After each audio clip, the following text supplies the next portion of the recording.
Israel United in Christ is not affiliated with any other Israelite group. We are a nonviolent, Bible-based movement. We do not advocate or condone any acts of violence against any race, ethnicity, or gender. We advise that if anyone hears or knows of any plots to cause harm to anyone or to break the laws of the land, you must contact the proper authorities to bring awareness to any possible threat, as stated in Leviticus chapter 5, verse 1.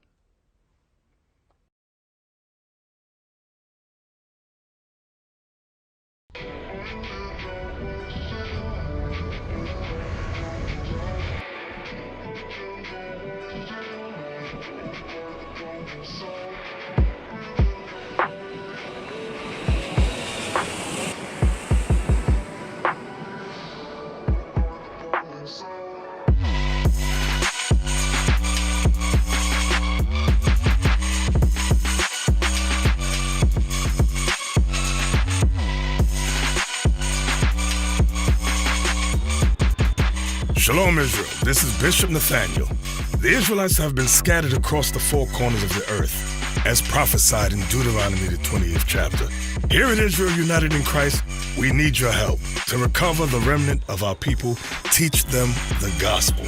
Please help us, support us, and join or donate to the Booster Club today. Shalom.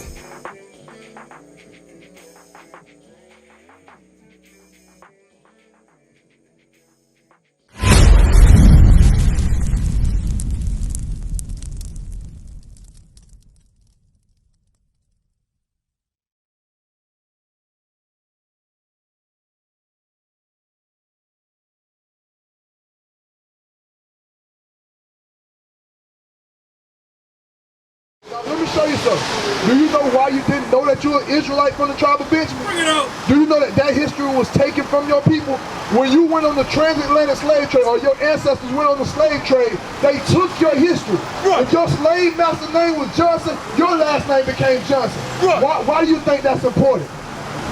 Why is that important that they took your name from you? Why is that important? You said some real key right there. Watch this. Give me Deuteronomy chapter 7, verse 6. See, the people who taught us Christianity, they know this Bible. Right. And that's why they taught you certain scriptures and avoided other scriptures. Right. Let's see one of the scriptures that they avoided that they didn't want you to find out, as well as not want you to find out who you are. Read that. The book of Deuteronomy, chapter 7 and verse 6. Give me 1 verse 1 first. I want you to see who is talking to who, so you can understand the context of who's talking to who.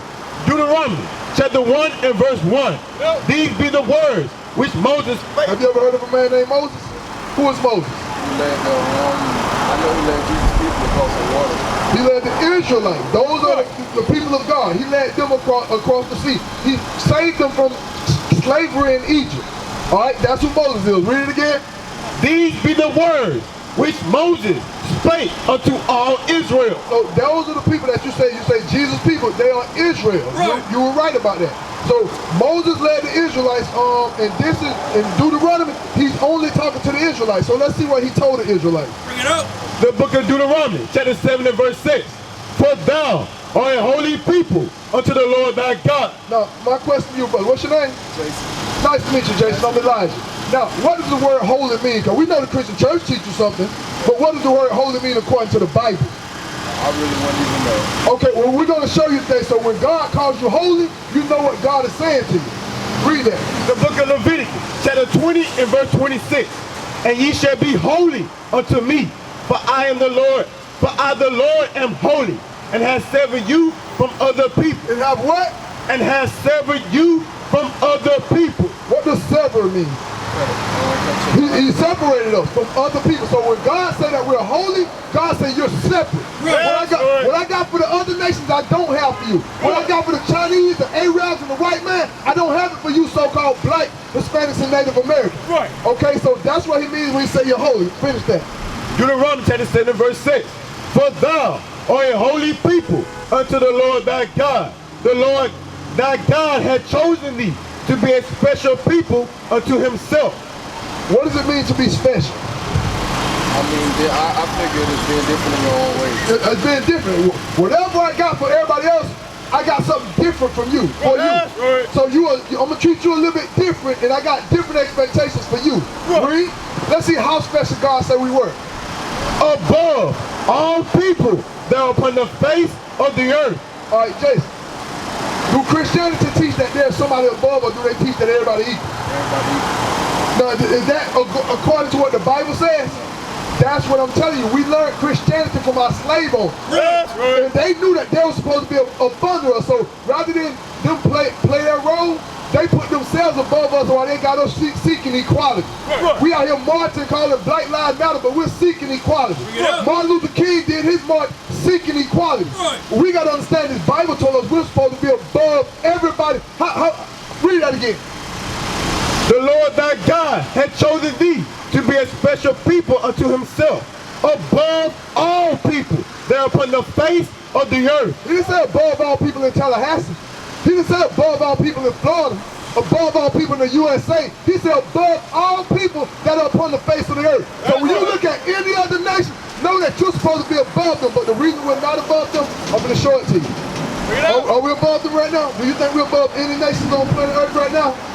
Right now, can we go get a loan from the bank and start our own business?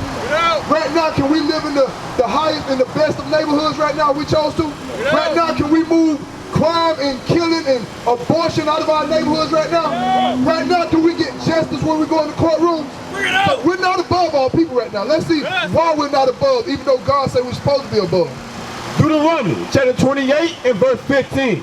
But it shall come to pass, if thou wert not hearkened unto the voice of the Lord thy God. Understand, God ain't just going to give us all of these great things and put us above all people without giving us an ultimatum. Right. He's not going to say, you're going to be above all people even if you don't listen at nothing I say. He says, if you listen at everything I say, you're going to be above all these people upon the face of the earth. But if you go against the words that I give you, I'm going to put you at the bottom. You're not going to be equal, you're going to be at the bottom. So that's why we'll never get equality in this world. Because God told us we're supposed to be leading this earth right now. But because we didn't want to lead, God had to punish us. You got children? If you had children and your children didn't do what you told them to do, what would you do? I'll tell them they even listen to me. There's a punishment behind it. That's the same thing what's going on with us right now. On a different level. God is punishing us through putting us through the travail that we go through because we didn't keep his commandments. Read.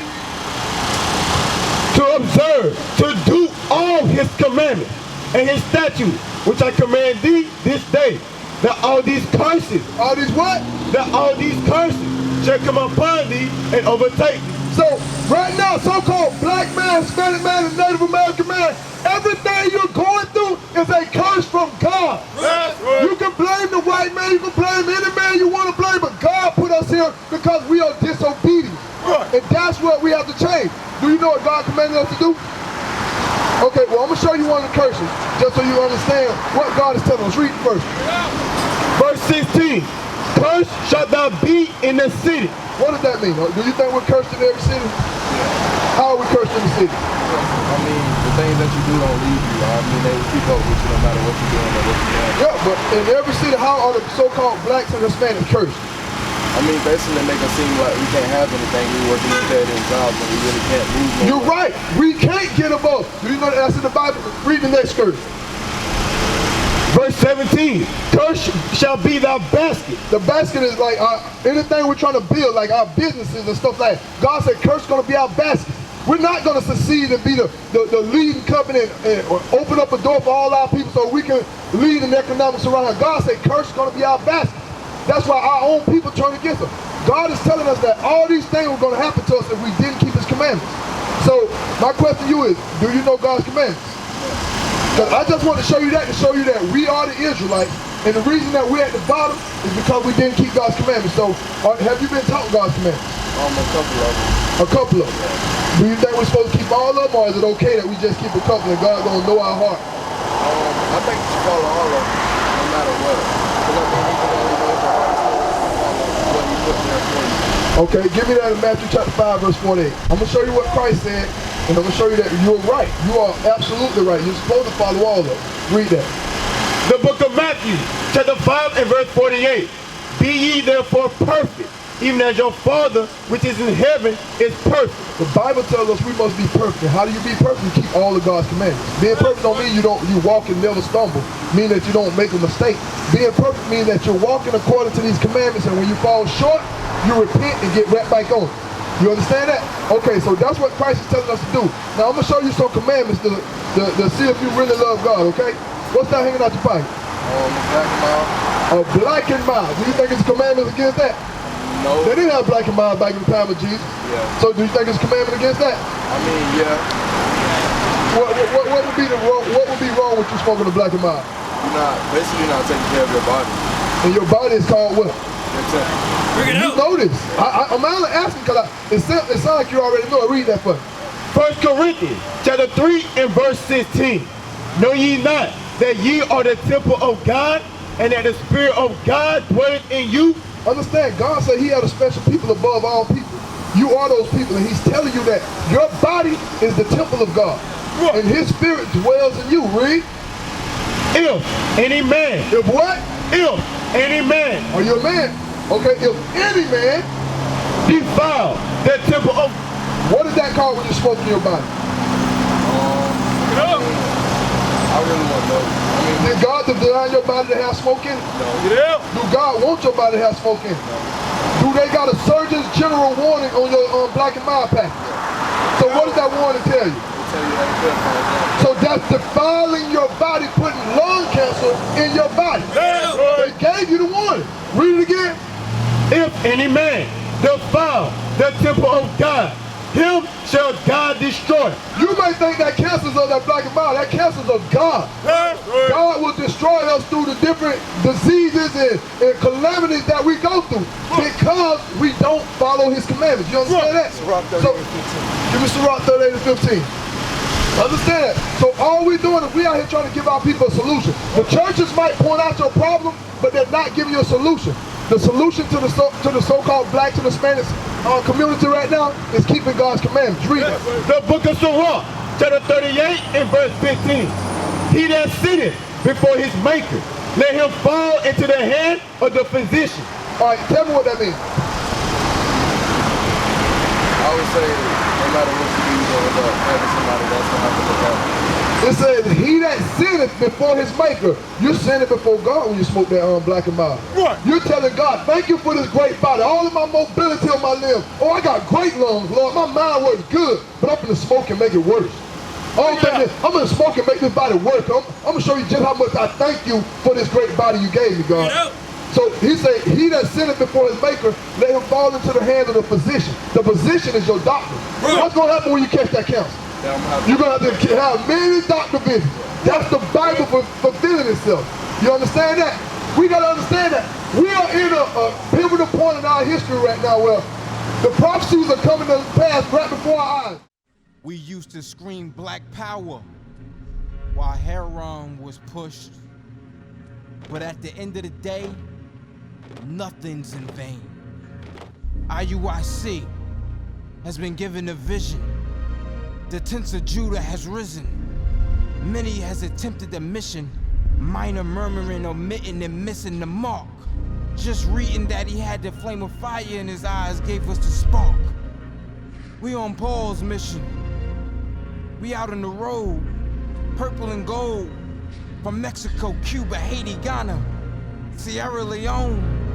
144,000 boots banging, concrete crackling. These are our men repented at heart. The scriptures is proof. IUIC, we deliver the truth.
We used to scream black power while heroin was pushed. But at the end of the day, nothing's in vain. IUIC has been given a vision. The tents of Judah has risen. Many has attempted the mission. Minor murmuring, omitting, and missing the mark. Just reading that he had the flame of fire in his eyes gave us the spark. We on Paul's mission. We out on the road, purple and gold. From Mexico, Cuba, Haiti, Ghana, Sierra Leone. 144,000 boots banging, concrete crackling. These are how men repented at heart. The scriptures is proof. IUIC, we deliver the truth.